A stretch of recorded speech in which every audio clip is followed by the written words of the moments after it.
నడి రోడ్ మీద నా ముగ్గురు పిల్లలతో నేను సూసైడ్ చేసుకోవాలా? చెప్పండి, మీ అందరి సమక్షంలో సూసైడ్ చేసుకుంటాను. ఇష్టం వచ్చినట్టు రాతలు రాసేస్తున్నారు కదా, ఆవిడ చెప్పినవన్నీ నిజాలా?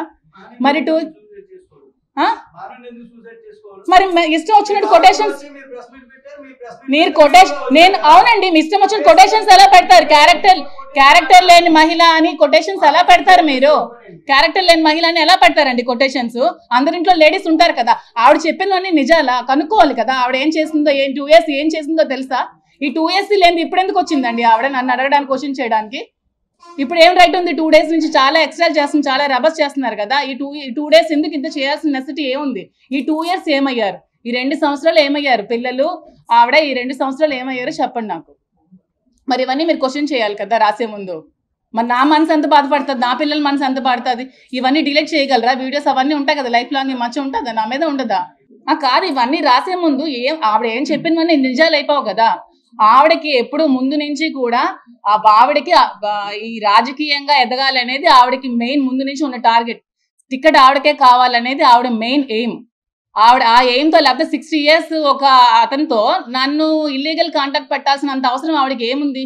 ఆవిడకి, వాళ్ళ హస్బెండ్కి, పిల్లలకి ఏమైనా ఉంటే హస్బెండ్, వాళ్ళు, పిల్లలు తేల్చుకోవాలి, నన్ను మధ్యలో లాక్కూడదు.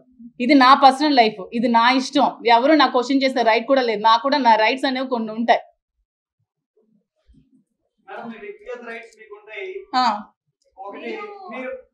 చెప్పండి చెప్పండి. మీరు చెప్పారు ఆవిడ మాకు పార్టీలోకి ఆహ్వానించారు, ఆహ్వానిస్తారు వెళ్ళారు, కానీ ఆవిడ అంతవరకు ఓకే, కానీ ఆవిడ జీవితంలో కూడా మీరు ఆహ్వానించకుండానే వెళ్ళిపోయారు అనేది ఆవిడ ప్రధాన. అదే ఇప్పుడు నేను చెప్తున్నాను. అదే నేను ఇప్పుడు చెప్తున్నాను. ఇంత చేశాక, ఇంత చెందాక, 2 years నుంచి ఇంత మచ్చ నా మీద వేసిన తర్వాత, దువ్వాడ శ్రీను గారికి నాకు ఇల్లీగల్ అఫైర్ ఉందని అందరూ చెప్పిన తర్వాత నేనేం చేయాలి చెప్పండి? నా హస్బెండ్ ఇప్పుడు నువ్వు నాకు వద్దు, ఇలాంటి ఎలిగేషన్స్ నీ మీద వస్తున్నాయి, దువ్వాడ శ్రీను గారికి నీకు ఉందని వాణి గారు ఊరంతా ప్రచారం చేస్తున్నారు, ఇప్పుడు ఏం చేయాలి? నీ లైఫ్ నువ్వు చూసుకోని తర్వాత నేను ఎవరితో ఉండాలి? నా లైఫ్కి సెక్యూరిటీ ఎవరితో ఉండాలి చెప్పండి మీరే? ఎవరితో ఉండాలి నేను? నా లైఫ్ సెక్యూరిటీ ఎవరు ఉంటారు? అతనితో నేను కలిసి ఉంటున్నాను, నేను కలిసి తిరుగుతున్నాను, నేను టెంపుల్స్కి వెళ్తున్నాను. మీరు సోషల్ మీడియాలో వచ్చిన ఫొటోస్, టెంపుల్స్ మేము వెళ్ళాం. అవి ఇది చేసి కలిపి పెట్టారేమో నాకు తెలియదు, కానీ మార్పింగ్ చేశారు, కానీ నేను టెంపుల్స్కి వెళ్ళాను, మేము ఉంటున్నాం. మరి ఇంకా నాకు దిక్కుతోచిన స్థితిలో నేను ఏం చేయాలో చెప్పండి? నా లైఫ్ని ఇంత స్పాయిల్ చేశాక, ఊరంతా ఆవిడ ప్రచారం చేశాక, ప్రతి ఒక్కరి దగ్గరికి వెళ్ళి దువ్వాడ శ్రీను గారితో మాధురికి అఫైర్ ఉందని చెప్పిన తర్వాత నేనేం చేయాలో చెప్పండి? నేను ఎలా రియాక్ట్ అవ్వాలి? అంటే నేను ఇప్పుడు నా ముగ్గురు పిల్లలతో నడి రోడ్డు మీద ఆత్మహత్య చేసుకోవాలా, లేకపోతే నా లైఫ్ సెక్యూరిటీ నేను చూసుకోవాలా? చెప్పండి, అడగండి. శ్రీను గారితోనే టెంపుల్కి వెళ్ళాను. ఇది 2 years ముందు నుంచి జరుగుతుందని చెప్తున్నాను కదా. 2 years ముందు నుంచి ఈ సోషల్ మీడియాలో ఫొటోస్ పెట్టారు కదా, మీనాక్షి అమ్మవారి దగ్గర టెంపుల్. అవును, టెంపుల్స్కి వెళ్ళాం.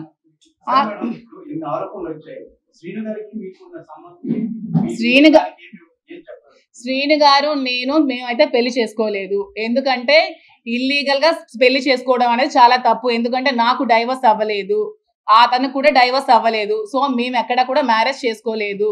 నేను అతనితో ఉంటున్నాను. అతను నాకు ఒక ఫ్రెండ్, ఒక ఫిలాసఫర్, ఒక గైడ్, అన్ని అతనే నాకు. ఎందుకంటే నేను సూసైడ్ చేసుకోవాల్సిన సిచ్యువేషన్ వచ్చినప్పుడు నువ్వు అలా ఏం చేసుకోవద్దు, నీకు నేను ఉన్నాను, నీకు ధైర్యంగా ఉంటాను, నువ్వు అధైర్య పడుకో, నాకు ధైర్యాన్ని ఇచ్చి నన్ను అతను ఒక సెక్యూర్డ్ గా ఉంచుతున్నారు. దాంట్లో తప్పేమీ లేదు కదా. నేను వాళ్ళ ఫ్యామిలీలో